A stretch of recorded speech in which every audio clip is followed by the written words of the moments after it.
and officially welcome you all to the ANDE meeting to kick off the fall session of ANDE and really kind of the fall in general as things ramp up on this end of the world and with all of your classes and everything.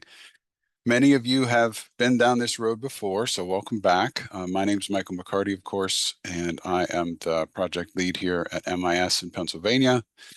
Joining us is a whole team of folks from different areas. Of course, you all know Amanda. And then joining us from West Ed is, let me see if I get everybody's name. We've got Ashley, Brian, and Carolyn. Did I miss anybody? Nope, I think that's it. Okay, perfect. So thank you all for joining. And today, for many of you, this might be a review. If you've had folks in your agency participate in the ANDE course in the past, there's really no changes to the guidance for the data entry, and that's really what we're here to review today.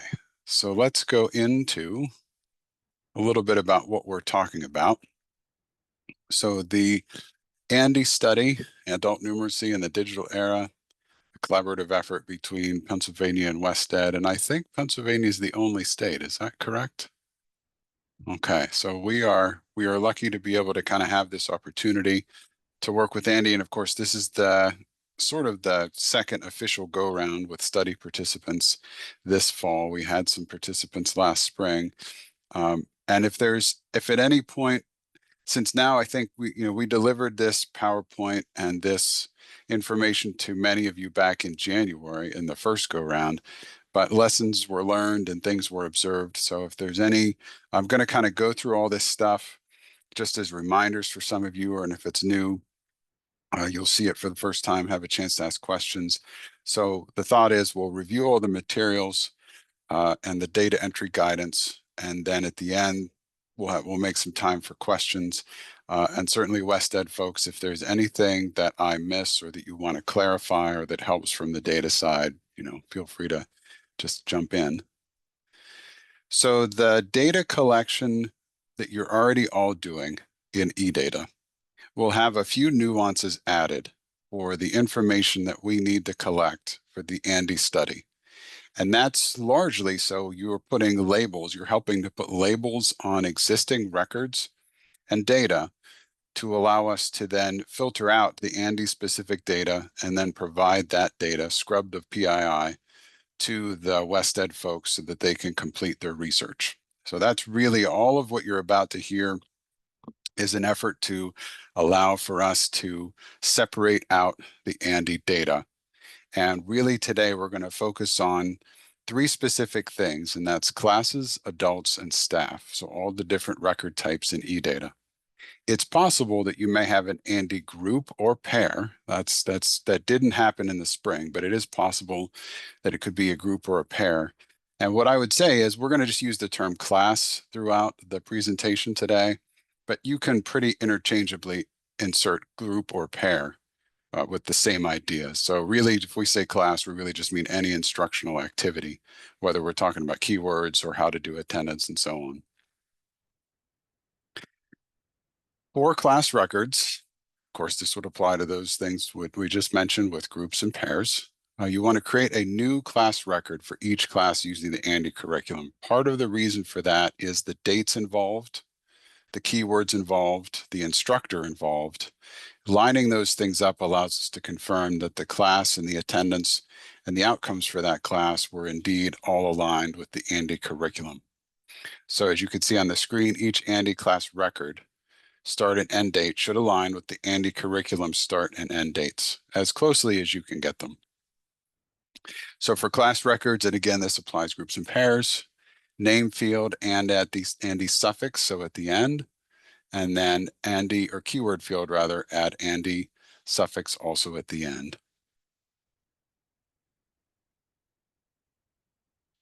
And Gretchen has a question in the chat, just checking, is this applicable in case that an instructor is assigned to cohort 1 or 2?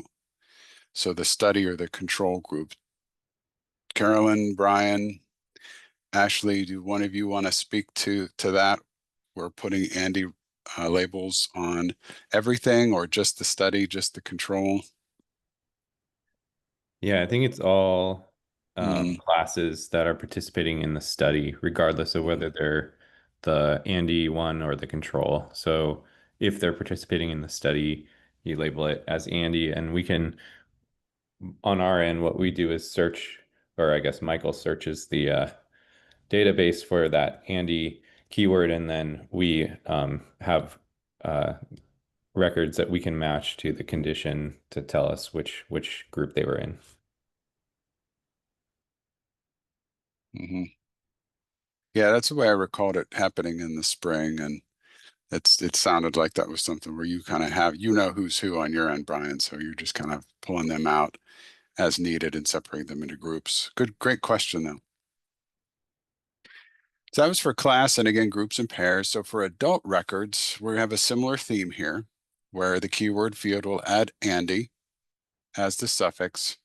And in the adult specific goals field, so that's in that agency specific goals tab in adult records, you would just add as a goal Andy course participant. Now there are a limitation of 5 adult specific goals for each adult record in eData. So if you have a really unique situation at your agency where you might be already using 5 adult specific goals and Andy would be a 6th or something like that, if you have sort of an edge case like that, please just let us know. We'll see if we can figure out a way to work with you on getting all the goals you need in there. I won't be adding a 6th goal, but maybe we can get creative about what your 5 goals look like. But that's not a common issue, but it could happen. Also, for each Andy adult, the assigned date to the class itself, or instructional activity group or pair, when assigning a record, adult record in this case, to an Andy class, use the date the adult first attended. So you could see there the logic would be where their instructional hours would be greater than 0. And you may already do that with your classes, or you may kind of add students in batches by certain date after orientations, for example, that may vary.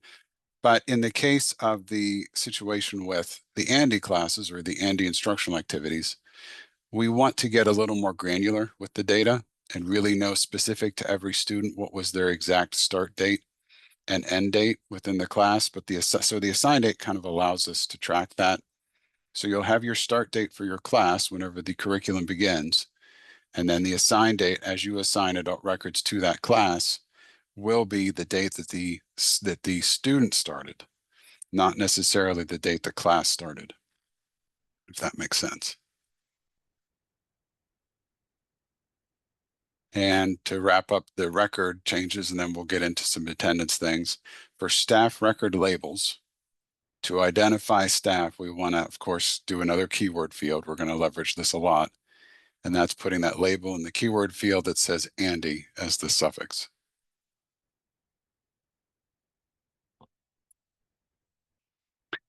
Now, attendance. So after you've set up your classes or groups or pairs, and you've assigned your staff and the students, the adult records to those Andy classes and put keyword labels on all of them and a couple other labels in a couple other spots, like we mentioned, you would then be set and prepared to add your attendance as the class goes forward.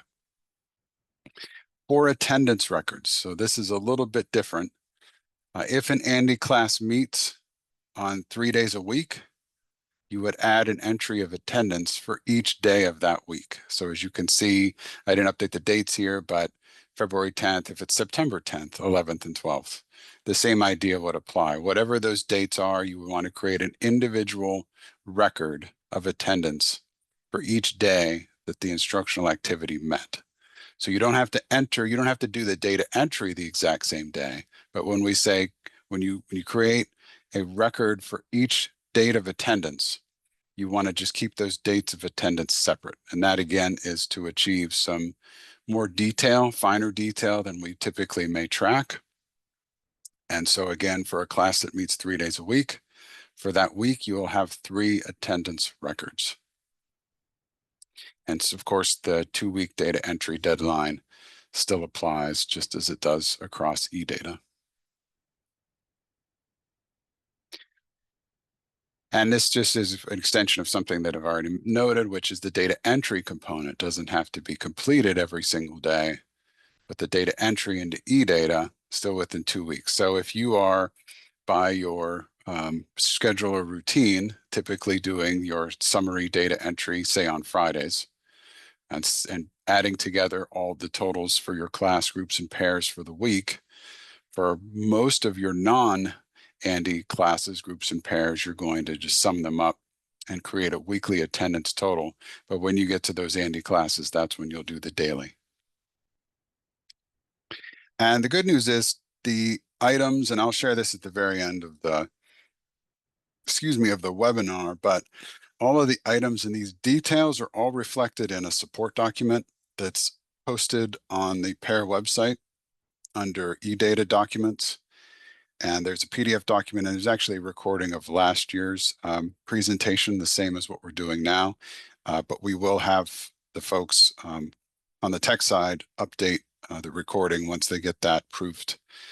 They're going to update the recording with today's recording. But in the short term, you have the recording from this past spring and also the document, which I'll share at the end, that will be a summary of everything we're discussing. So you don't have to remember everything word for word. And so that's it for that. So actually, that's good timing for me to go right here. So before we take questions, let me just share that item that I was just kind of talking about, where I'm on the pair website in the eData section and went to manual and glossary. And if we scroll down on this web page, you'll see just past the glossary are additional resources. And the second and third resource are those items for ANDE. The third is the webinar recording, which is from last year, which would still largely apply, but we are going to update this with today's recording somewhere within the next week or so, maybe a little longer because of the holiday weekend. And then the data entry instructions for the ANDE study. If we click this link, it will load a PDF document that you could download locally. And this has instructions for your class records, and remembering here that this really could apply to any instructional activity. And then your adult records, staff records, and then how to handle class records. Just one page. Has not been updated since last January, but it really hasn't changed. I think optimally we would use the same format because for one, it's been working when we're doing the data polls.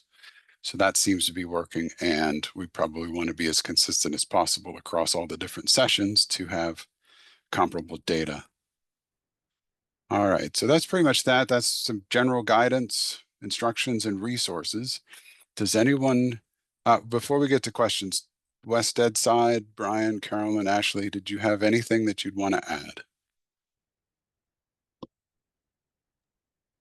I don't think so.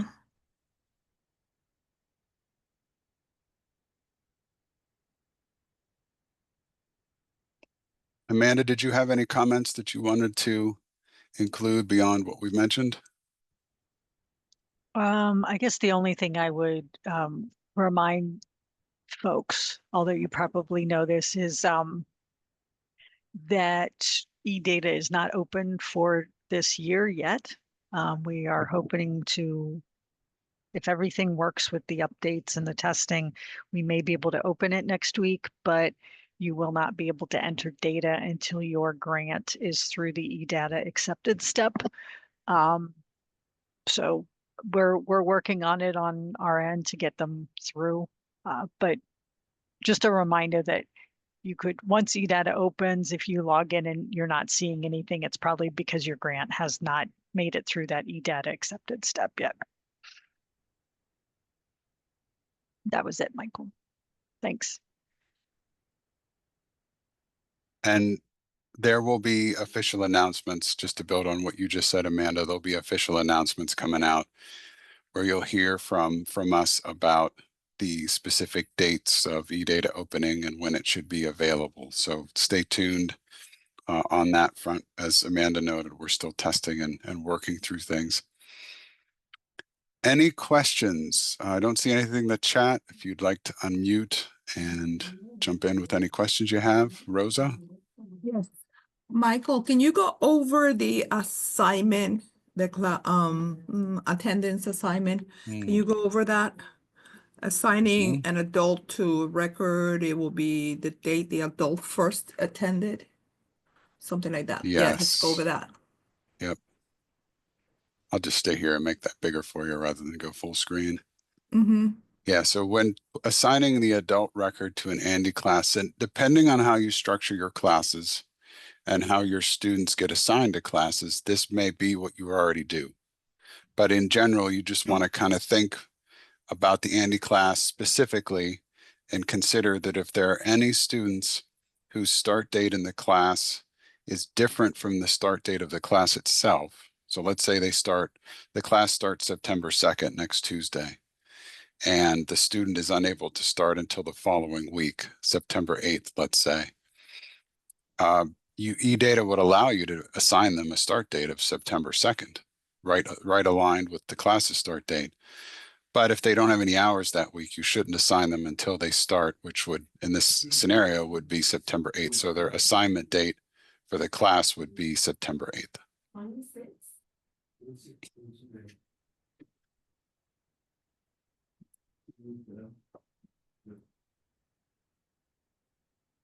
What if, I don't know if this applies, Michael.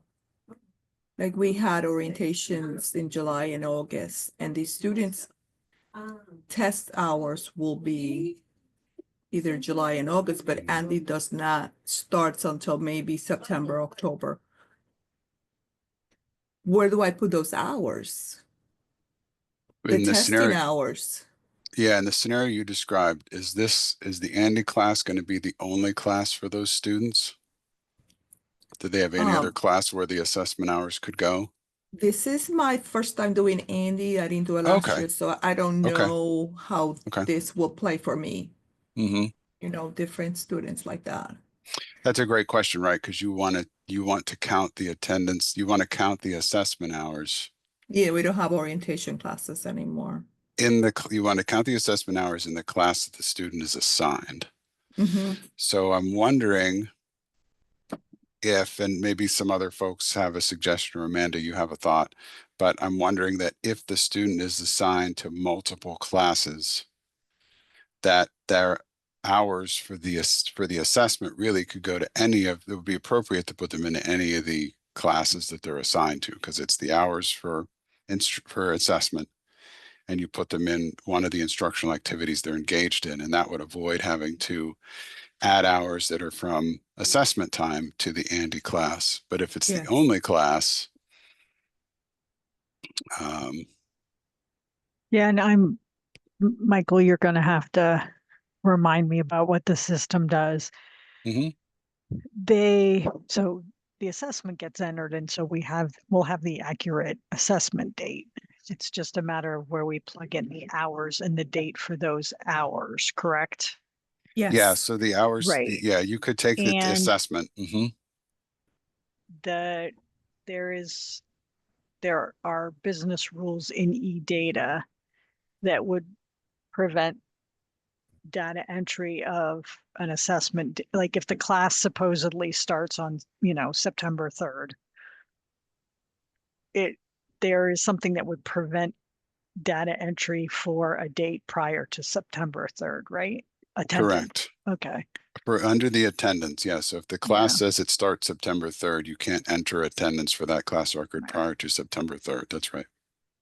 I think I figured it out because it will be two classes for that instructor. It will be the regular class with the assessment hour and then the ANDE class. Hmm. I think I figured it out. Okay. Right? The regular class will only have those students that are assigned to that class with their assessment hours, unless they split that class into two. And it being one day and regular regular class another day. So I'm trying to think that maybe that instructor is going to have two classes at the same time in eData. Two class Well, records for two yeah. different subjects, basically. Yeah. And one That's ANDE what and one yeah. non-ANDE. Yeah. Because Yeah, then the way you're designing that you want that class, you want it in a specific class for Andy, it will be different from the main Correct. class. That's Okay, correct. I think Yes. I think we can work around that, Yeah, right? yes. And I'm glad you brought it up that way because we didn't really discuss it in the presentation the way you're describing it, which I think is important to note. And it was something that we answered and responded to questions after folks got started, which is to say that as much as possible, the idea of creating an ANDE class, a separate class record, is really to track the specific instructional time of the ANDE curriculum itself. Yes. So yes, the way you're Mhm. describing it is consistent with that idea in the sense that you would have a separate record to track just ANDE, and then everything Yes. else goes into Mhm. the other record. So you're probably most folks are probably gonna have a situation where that staff member is gonna have two class records at least instead of one, because the ANDE stuff is all separate. And because the assessment hours are not ANDE related, you put them in that other not ANDE Yes. class. Yep. Mhm. Mm-hmm. Oh, it's good to brainstorm like that. Thank Mm-hmm. you. No, that's Yes. why we're doing this. Absolutely. Ooh, Mm-hmm. yes. I appreciate it because I was asking the same questions. Thank you, Rosa, Michael. Oh, Mm-hmm. you're Of welcome. course. Yes. Mhm. Michael, do you mind if I talk about what I did last year for mine when we did it? Yes. Please do. Okay, so for our teachers, that's exactly what we did, honestly. And what I did, how we keep track of our attendance is through Google Sheets.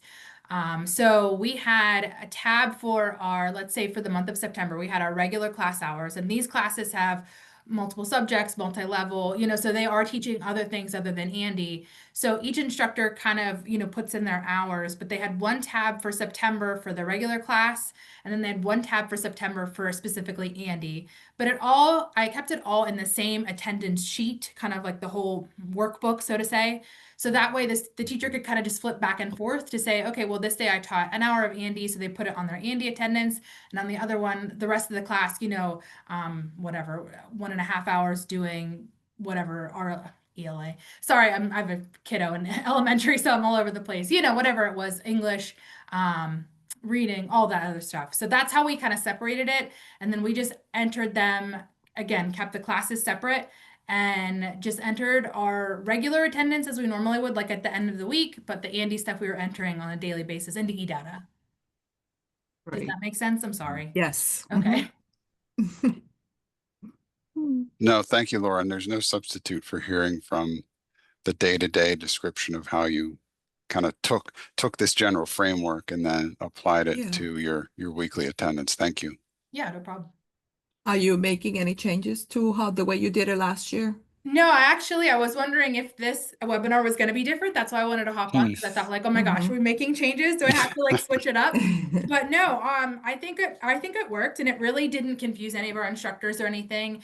And with us using Google Drive, it allows me to kind of monitor it as they go, so I can kind of just keep an eye on things as the DQS. But yeah, and our eData entry, she really didn't have any issues either. But Great. that's what we always do about the assessment too. We always kind of, if I'm doing an orientation, I put those hours in. And so sometimes a student is kind of in multiple classes, but we just, inactivate them if they weren't in that class normally, and then we, put their hours in as usual. But yeah, I hope that helps. I did. Okay. Ooh. Last year, Janet did it for us. There was only one class, but it was in Monroe. I didn't do it. Well, let's see. And as with for you, Rosa, and anybody else, of course, you all know where to find me. So as you go about executing the plan, so to speak, and putting classes in the adults in, doing the attendance, inevitably there will be some questions. No worries. That's what we're here for. Reach out, and if we need to check in with West Ed and pull them into the conversation just to make sure everything's aligned with the study and ways that it needs to be, we will do that. And so we're your point person. If you need anything, just reach out, let us know. Okay. Mhm. Michael, before everyone goes, I have, if someone from West Ed could contact me, I have a couple questions and want to clarify about an instructor and what they're what they're supposed to do for cohort 2. If somebody would be able to I'll put my email in there. If they could reach out to me so that I could get some clarification, I would appreciate it. Mhm. Definitely.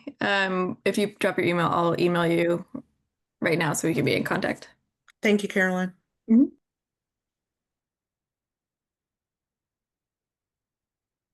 All right, I don't see any other questions in the chat. Just curious real quick while we're waiting to see if there's any other questions.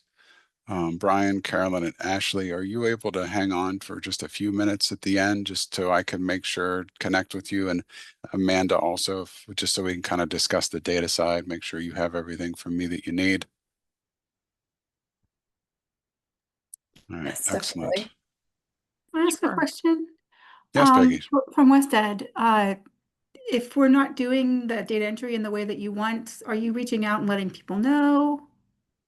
Like, I think I did it correctly. I just want to make sure that if there's anything that wasn't quite what you needed, that we're making sure we do it correctly. We only pulled the data once at the end of the term, so we're actually just sifting through it now. As far as I'm aware, Ashley and Brian, you're more into that process of the data cleaning. We haven't found any big discrepancies on our part, which is why this presentation was the same this term. That said, I think if we find something, then we would contact Michael so we can be in touch with you all. Great, thanks. And Peggy, I'll add just the little nuance from our end is Steve had designed in the template, as you might imagine, several queries to pull that ANDE data. And one of the queries is essentially kind of like a data check that we can use here internally. We know who the instructors are that are assigned, that should be assigned at the ANDE class, because Carolyn, you've provided us with the list of instructors for this term. So we hard code those instructor keys into the template when the program year starts, and we can run this data check to see, is anyone that's listed as an ANDE instructor missing an assignment to a class or group or pair that's labeled ANDE. So we do have a little internal check that we run semi-routinely, and if it gets into trying to think of timing for the fall, if it gets into, say, late September, October, and we see an agency, unless you don't have access to eData yet, that would of course be different. But for those of you that have had eData access for a month and we're expecting to see one of your instructors assigned to an ANDE class, if we don't see that, that's when we would proactively reach out and just check in.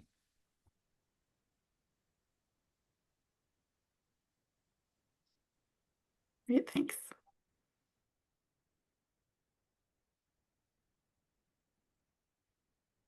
All right. I don't see any other questions or anything, so glad to see all of you.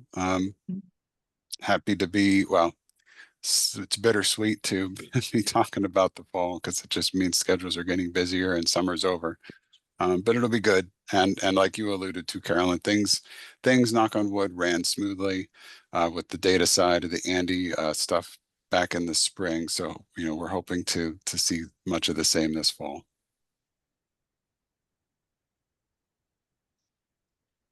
All right, so that's all we have for you. And again, the West Ed folks, if you could stay on, that's all we have for you today. We'll catch up with you down the road. Yes, and thanks, Rosa. You too. Have a great holiday weekend, everybody. And thanks everyone for doing this, participating. Thank you.